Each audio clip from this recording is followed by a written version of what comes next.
cuando llegan a la entrevista, la decisión de denegar la visa ya está prácticamente tomada. Sí, la pregunta que les hago siempre a las personas que me consultan es, ¿cuánto vale tu futuro?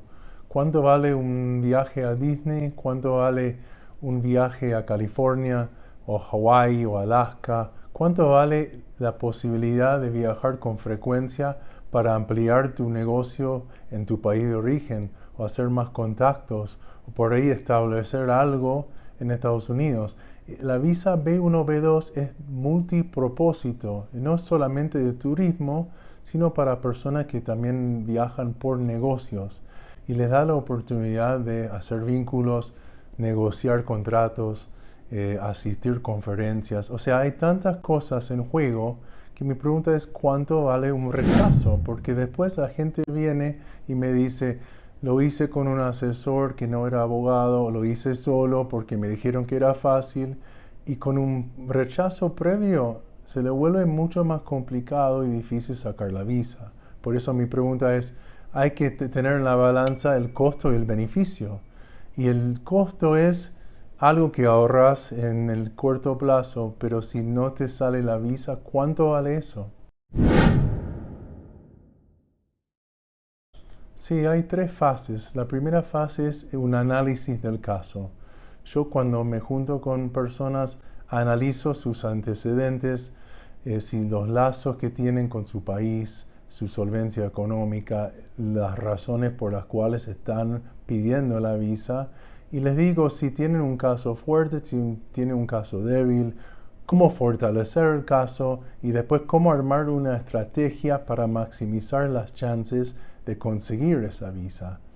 La segunda fase es el llenado del formulario DS-160.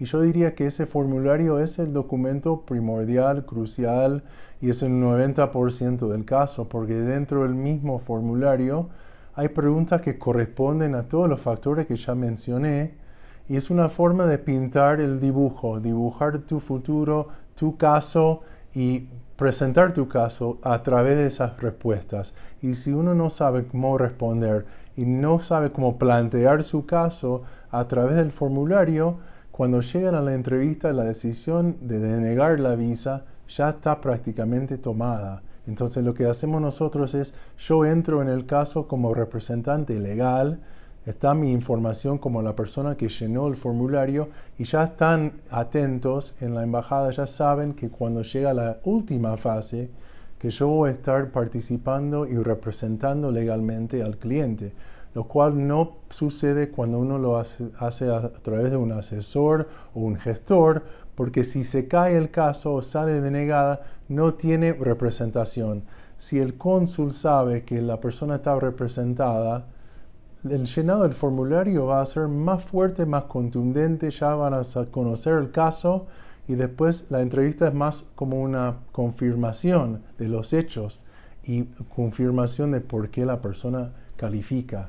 Y eso nos lleva a la última fase, que es la preparación de la carta de abogado que consta y cita los reglamentos, por qué la persona califica aplicando las circunstancias del caso y después haciendo los argumentos, citando los documentos o exhibiciones que aportamos también como lo que demuestra solvencia, motivos y lazo con el país, que son los factores más importantes.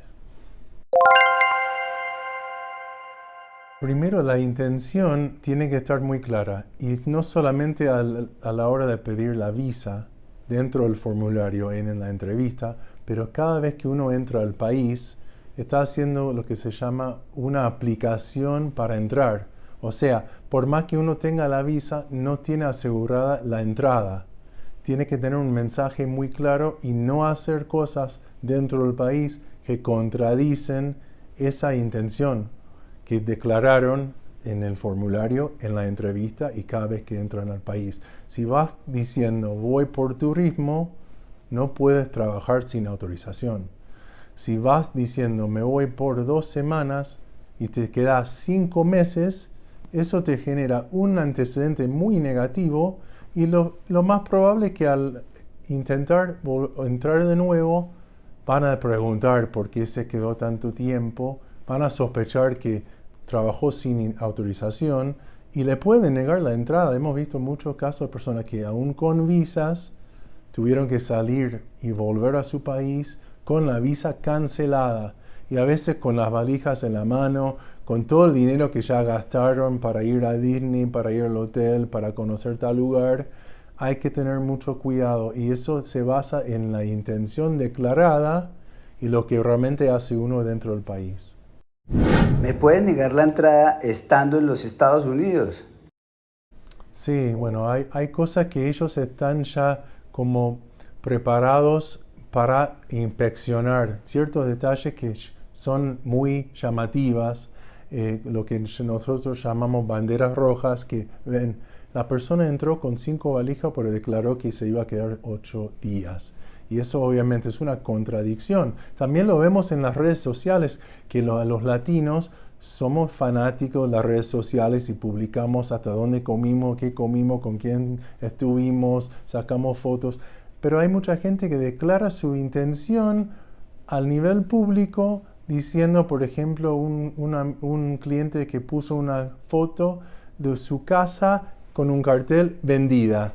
Y después entró a Estados Unidos o intentó entrar y la persona dijo, vi en Instagram que dijiste que habías vendido la casa. ¿Por qué están acá? ¿Cuál es su intención? Y tuvo que decir algo que no se quedan por vacaciones con el dinero. Pero el tipo ya sospechó que tenían otras intenciones. No hay que demostrar, publicar o anunciar o comunicar una intención contraria o que va en contra de la intención que corresponde a la visa, porque eso te puede perjudicar en el futuro. Y ahí se puede hacer en el futuro un cambio de estatus, pero sin haber dejado rastros y huellas que demuestren otra intención antes de entrar al país. Habíamos comprado los tiquetes, los hoteles y nos negaron la visa. De hecho, hay personas que compran todo por adelantado, los pasajes, las estadías, los hoteles, excursiones, pensando que es un requisito y por el hecho de haber comprado y gastado ese dinero, que les van a salir la visa. Pero no es así, porque hay muchos factores que el cónsul va a mirar para tomar una decisión holística, contundente, y eso es una parte nada más. Si demuestran reservas, por ejemplo, de cada cosa, eso es suficiente. Lo que tienen que hacer es comunicar un mensaje que es consistente, desde el llenado del formulario hasta la entrevista, lo que dicen en la entrevista, porque en muchos casos el llenado del formulario es un año y medio antes de la entrevista. Hay cosas que cambian. Si el factor o el motivo por lo cual estaban pidiendo la visa era un viaje en 6 meses, pero no pudieron hacer la entrevista hasta después, tienen que demostrar que tienen otro viaje programado y no hay ningún problema. El tema es no ser contradictorio y no comunicar un mensaje que va en contra del espíritu de la visa B1 o B2. Tengo propiedad y soy profesional, pero me negaron la visa. Sí, el problema con esos casos es que las personas no son creídas, por decirlo de una forma, pero piensan que como están muy bien posicionados en la vida, que les va a salir la visa sin problema, pero no se concentraron en lazo con el país, motivo de viaje, por ahí pensando que en una solvencia económica bien estaban ya a salvo, que les iban a salir la visa sí o sí, pero no es el caso, porque el cónsul va a hacer un análisis contundente teniendo en cuenta todos los factores. Así que hay que ir siempre preparado, por más que sea médico o sea profesional, no le asegura a nadie la visa. Si me niegan la visa, ¿esto me puede afectar para las próximas solicitudes? Y sí, cada vez que uno sale denegado, se le vuelve más difícil conseguir la visa. Y el error que cometen muchas personas, que es como un reflejo de un ser humano, es que sale denegado y al mes intenta otra vez pensando que era porque le tocó tal persona. Pero no es así, porque la persona que tomó la decisión dentro de la embajada de denegar la visa, dejó apuntes y las justificaciones por las cuales se denegó la visa. Hay que rectificar esos defectos, hay que ver cuáles son los defectos, analizar las respuestas y las preguntas dentro de la entrevista, lo que puso la persona dentro del formulario y también los antecedentes son muy importantes. Si tienen antecedentes inmigratorios negativos en otros países o casos pendientes que son casos criminales o cualquier otro factor podría haber llevado al cónsul a tomar esa decisión. Por eso hay que hacer un análisis holístico.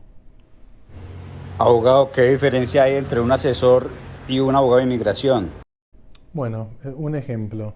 Si tuvieras un derrame cerebral, ¿irías a un especialista de cerebro o a tu veterinario que te cobra 200 pesos el análisis de su caso? Esa es la diferencia. Asesores no te representan, no están ahí para ayudarte a sacar, no están defendiéndote en el proceso de cualquier trámite inmigratorio.